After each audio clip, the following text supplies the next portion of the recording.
Real-life Dumbo dies after his back legs snap while performing tricks at Thai Zoo. An elephant branded the real-life Dumbo, who was forced to dance for tourists in Thailand, has died, an animal charity has said. The elephant hit headlines earlier this year when charity Moving Animals shared shocking footage of the emaciated animal being made to dance to rave music and play musical instruments at Phuket Zoo in Thailand. The charity launched a petition to rescue the elephant and place him in a nearby animal sanctuary. The petition quickly gained traction and have more than 200,000 signatures. Sadly, Moving Animals has now revealed that the elephant's back legs became so weak they snapped, and he died a week later. Amy Jones, co-founder of Moving Animals, said, "This is a tragic and horrific end to Dumbo's heartbreakingly short life.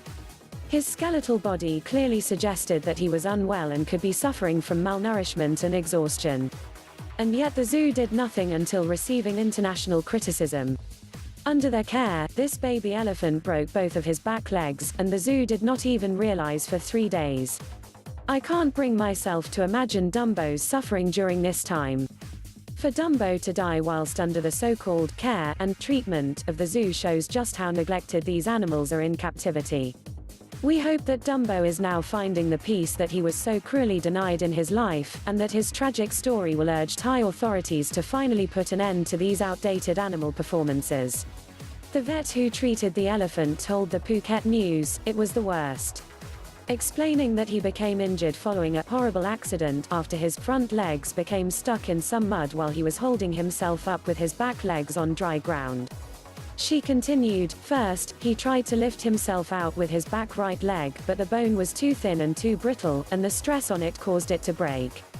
So, he tried to push himself out of the mud with his back left leg, and that broke too. Staff at the zoo managed to get him out of the mud, but they didn't know his legs were broken. He was treated by the zoo's vet before eventually being taken to hospital. When he arrived, the vet says, he was very weak. It was then they discovered his back legs were broken and began treatment, but 3 days later he was dead." The charity explains that as the zoo didn't break any laws in the country, it is free to acquire another baby elephant, if the bosses wanted to. Zoo manager Mr. Pichai told the Phuket News that he was deeply saddened by the elephant's death. He told the paper, "Nobody wants to lose something they love. We did the best we could do to protect him.